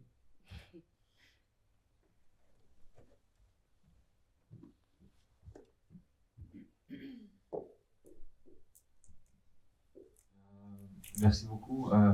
Au début, quand vous avez montré la première partie, j'étais super dégoûté que ça s'est arrêté. Continuer de regarder le film, c'est vraiment touchant. J'ai deux questions par rapport déjà par rapport à votre collaboration, les deux. Vu que enfin, de ce que je viens de rencontrer quand même une personnalité qui est très consommée par ton propre travail et vraiment ton regard unique de mon point de vue en tout cas. Et autant que réalisatrice, est-ce qu'il y avait peut-être des fois des frictions ou des moments où vraiment pour revenir sur cette histoire de communication, parce que je peux bien imaginer que ça peut être frustrant de ne pas trouver les mots. Est-ce qu'il y avait des montagnes que vous avez dépassées ensemble dans la collaboration? J'ai l'impression qu'on n'a pas travaillé assez longtemps ensemble pour qu'on soit arrivé là, mais tout à l'heure tu as évoqué le fait qu'on n'était pas d'accord et je ne me rappelle même pas de quel moment c'était, donc David, on peut faire un débrief là. Merde, ça me fait on travaille, on s'est mis d'accord, on est deux personnes assez bordéliques, comment on travaille tout seul, on travaille vraiment tout seul dans notre logiciel ou dans notre petit monde de bidouille. Et du coup, elle me disait des choses, après c'était à moi de me démerder avec ce qu'elle disait. Mais quand je comprenais pas, je lui redemandais. Elle me disait la même chose. Mais non, on a travaillé quand même sur des très très courts moments et avec des petites pauses de 2 ans entre chaque moment. Voilà. On avait le temps d'aller courir un peu pour digérer. Non, c'était assez limpide. Mais on a vite trouvé que, autant sur le premier film, on a montré un petit bout, c'était vraiment la commande de musique et tout ça, donc c'était très très traditionnel comme manière de travailler. Et là, on a passé notre temps à comprendre comment on travaillait en fait, en même temps qu'on était en train de le faire. C'est vrai. Et on a un peu trouvé le dernier jour, on a dit ah mais c'est comme ça qu'on va travailler en fait. Et en fait, la majeure partie du temps, on ne se regarde pas quand on est ensemble, mais en vrai. Et moi j'ai mon petit bazar comme ça. On se dit tu fais bleu, rouge, etc. Et du coup moi je fais mon petit laboratoire et on a une clé USB là qu'on se passe comme ça. Et elle après elle monte comme elle monte les images, le son. Moi, c'est comme si je faisais des images, je lui donne et elle remonte tout le reste après. Oui, c'est vrai que j'ai l'impression que ça m'a compris en milieu de semaine dernière, donc vraiment c'est tout récemment, que le principe c'était que tu fabriquais de la matière sonore, vu que c'est un film où il va falloir produire de la matière pour raconter cette histoire, et là tu cherchais des couleurs, des matières, puis après tu m'exportes tout, je teste sur l'image, et puis finalement ça va pas, je vais te dire ça va pas, est-ce que tu peux refaire? Ça m'arrive des fois de faire des choses qui ressemblent un peu plus à une chanson. Et je lui donnais en décomposé. Et là, elle a fait un remix total de la chanson. Elle a superposé 2. J'ai fait bon, je vais courir un peu. Proposition que tu lui as fait, et après c'était c'était pas en même temps que les choix n'étaient pas faits en même temps que les propositions, un peu. Ça demandait de les digérer quand même tes propositions, et puis finalement je te demandais des pistes par piste, ou finalement j'allais te rechanger ta composition. Ouais, il n'y a aucune logique. Des fois, elle me demandait un son sur un moment, je faisais le truc nickel comme elle avait dit, et elle a pris pour le mettre sur un autre moment. Ouais, voilà. Et du coup, pour rester sur ça, bon, j'ai aussi une autre question après, mais du coup, tu n'as pas toujours travaillé avec l'image non plus, en point des fois. On a commencé il y a 2 ans, elle est venue chez moi pour travailler, on n'avait pas d'image.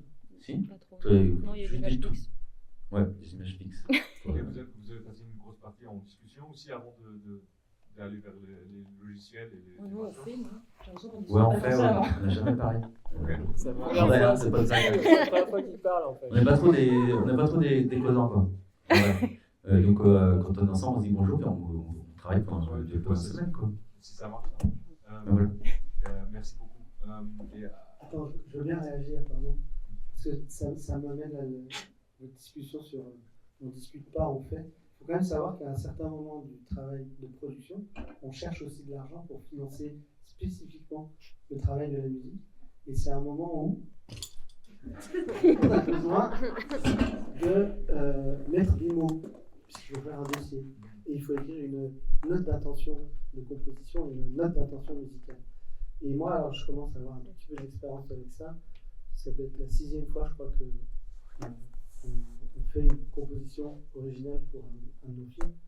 Et c'est vrai qu'à chaque fois, je trouve ça à chaque fois assez génial parce que à chaque fois, on met un pied dans un univers artistique, voilà, très singulier.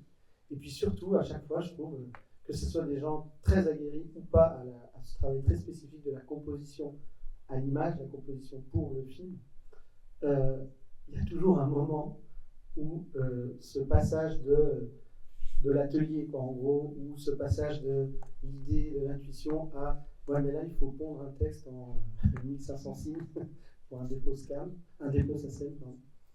Je trouve qu'à chaque fois c'est assez marrant et c'est aussi un moment où on se rend compte que dans nos pratiques les uns les autres, on a chacun notre langage. Et je trouve que ces dossiers-là, spécifiques au travail de composition originale, c'est aussi un endroit, alors administratif, artistique ou administratif, mais où on se rencontre avec nos langages respectifs. Merci. Dernière question pour toi, Clara. C'est pas du tout un jugement, je veux juste préfacer ça. Mais moi, je me pose la question quand tu as collaboré avec Amadou, tu lui as rencontré, peut-être qu'il a partagé son histoire, de ce que tu as raconté, il avait vraiment l'envie ou le besoin aussi de le partager dans un sens. Il a écrit le texte, évidemment. Mais est-ce que tu avais des doutes si jamais tu serais la bonne personne pour justement raconter cette histoire, ou est-ce qu'il y avait un moment comment vous avez trouvé votre base de collaboration pour que tu puisses prendre la parole cinématiquement parlant pour son histoire qui lui a vécu? Oui, non, mais la question d'être juste par rapport à son histoire, elle était même assez anxiogène au début. Au début, je me suis demandé comment je m'étais retrouvée à me lancer quand même dans la mise en image et en son de son récit. Comme je disais, il avait envie de la raconter, donc en tout cas, il était très enthousiaste à l'idée que je fasse le film. Des fois, il ne comprenait pas pourquoi je le faisais refaire 15 000 fois des dessins ou pourquoi il y avait besoin de repréciser. Mais en tout cas, sur les 5 ans, je pense tous les 6 mois, je lui ai montré où j'en étais. On a redécortiqué le film, je reposais des questions, genre ça, est-ce que t'es ok avec ça? Putain, ce personnage, je l'ai fait blanc sans faire gaffe, en fait il est noir. Et qu'en fait il m'a vraiment reprécisé des choses où en fait, pour moi j'ai juste fait un bonhomme, mais qu'en fait, mais que du coup il est à chaque fois reprécisé des choses jusqu'au bout.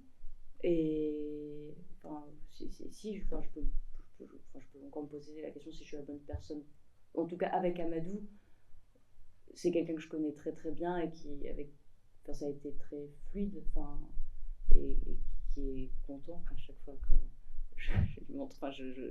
Je sens que pour lui, c'est. Les premiers visionnages qu'on avait fait, c'était même assez incroyable parce qu'il n'arrête pas de dire ah là là, mais c'est incroyable, c'est exactement ça. Et pourtant, les dessins, c'était vraiment. Il n'y avait pas de dessin réaliste. Et je me disais, ça, c'est trop bien qu'il ait l'impression que j'ai touché juste alors qu'en fait, il y a le fait de dire c'était exactement ça, alors que vraiment, il n'y avait aucune représentation d'aucun endroit, c'était juste complètement abstrait et assez... Et que pour lui, c'était ça, quoi. Je pense que de lui demander confirmation régulièrement, c'est comme ça quand même que j'ai senti une petite légitimité à quand même me lancer dans ce film.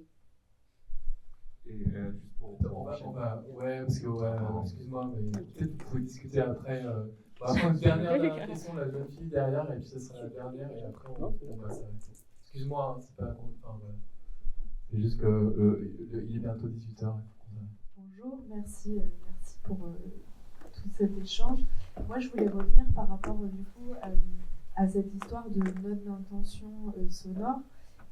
Est-ce que quand vous commencez la recherche de financement, vous aviez déjà vraiment commencé un gros travail sonore, et comment est-ce qu'on raconte, parce que là, le travail sonore en termes de sound design, il est déjà, j'imagine, assez abouti par l'histoire, mais en termes de musique, comment est-ce que vous abordez le fait de faire une note musicale? Est-ce que vous allez dans quelque chose de très technique sur les sons que vous avez envie d'avoir, ou parce que c'est difficile de décrire une musique, de mettre des mots sur quelque chose qui va être finalement auditif. Enfin, c'est compliqué à décrire ce que, en termes vraiment musical et pas juste ambiance sonore. Ce que j'ai cru comprendre, c'est que pour chercher des financements, il fallait vraiment écrire par rapport à la musique et à la composition originale, et que généralement ce travail-là, il n'a pas commencé avant cette note. Je voulais savoir comment vous avez procédé. De manière générale, l'exercice des notes d'intention, il est quand même particulier, mais surtout que là, c'est quand même un film où, comme je disais tout à l'heure, ça a plutôt commencé en faisant plutôt qu'en réfléchissant pendant 15 ans. Mais bon, à un moment, on comprend bien que pour avoir des financements, il faut mettre en avant toutes ses qualités intellectuelles pour essayer de convaincre. Mais c'est un autre exercice et c'est aussi un autre film, je trouve, dans ces dossiers. Mais pour la musique, finalement, ça arrivait... D'accord. Pour la musique, à chaque fois, des notes d'intention purement musicale, il y en a eu peu. Il y en a eu une récemment, je ne sais même pas si elle a marché encore d'ailleurs. Ça fait partie des attentes. Mais en même temps, dès le début, vu que c'était un film très sonore, dès les premières notes d'intention, j'avais mis en avant le son. Je suis embêtée pour te répondre parce que je ne les ai pas vraiment en tête, mais je pense que globalement, il y avait cette idée de faire des prises de son audio naturalistes et à la fois s'en échapper. Enfin, je pense que ça rentrait déjà dans cette espèce de catégorisation de il y a des bruitages très réalistes pour ancrer dans du sensible et très proche de la personne, et en même temps rentrer dans sa tête et être plus sur une abstraction complète avec le son. De tous ces éléments-là, je pense qu'ils étaient dits dès la première année, qu'en fait ils étaient là. Vu que les premières notes d'intention, j'avais déjà fait en fait. Enfin, vu que j'ai commencé déjà en fabriquant des choses, au moment des premiers dossiers, j'étais déjà allée suffisamment loin pour savoir très concrètement que c'était telle matière sonore que j'allais utiliser ou pas. Juste, il y a quand même ce côté transversal des oiseaux, en fait, qui est aussi, je pense, que tu décrivais quand même, oui, et qui est un peu le point de vue aussi de Clara sur cette histoire de ramener ça, voilà, et ouais, pardon. Mais c'est vrai que dans la question de la légitimité de raconter le film, je pense que ce qui m'a permis de le faire, c'était aussi d'assumer quand même pleinement le contrepoint de l'oiseau avec la liberté de circuler que c'était notre contraste entre nous deux, et que d'avoir assumé complètement un pas de côté, je trouvais que c'était le bon endroit pour moi d'arriver à le raconter et de bien montrer qu'on était deux mondes qui n'avaient pas eu les mêmes contraintes dans la vie. Et juste pour finir de te répondre sur la question de ces fameuses notes d'intention musicale, ça rejoint ce que j'essaie de dire tout à l'heure sur nos langages respectifs, et il y a vraiment un savoir-faire pour une autrice-réalisatrice à poser par l'écrit ses intentions filmiques, ses intentions de propos, et puis aussi, quand on est compositeur, d'être capable par les mots de transmettre ce que la musique fera au film, ce que je veux que la musique fasse au film, évidemment en accord et dans la rencontre avec la réalisatrice. Mais c'est vraiment presque ce talent-là spécifique, quoi, pour réussir et on aborde des mots de musique que moi, c'est pas mon champ lexical, c'est presque de cet ordre-là, quoi. C'est pour ça que moi, quand je lis ces documents-là, il y a tout un monde, quoi, qui s'ouvre vraiment. On aborde aussi des questions techniques, bien sûr, des questions de texture, etc. Bon, super, on va s'arrêter là, on aurait bien pris une heure de plus, mais voilà, c'est l'heure. Merci beaucoup pour votre attention. Merci. Juste vous dire en fait que si vous voulez, si jamais vous voulez en savoir plus sur l'association Périphérie, on a un site qui s'appelle périphérie.asso.fr et qu'on a un dispositif qui est plutôt pour les jeunes lecteurs autrices, qui s'appelle La Passerelle. Je ne vais pas en parler longtemps là, mais vous pouvez, si vous voulez, aller sur le site pour voir un peu de quoi il s'agit. Il y aura un nouvel appel à projet d'ici à la fin de l'été. C'est plutôt sur la résidence d'écriture de documents. Voilà, merci à Côté Court aussi pour cette séance. Merci à vous. Merci beaucoup Sébastien et peut-être à l'année prochaine. Au revoir.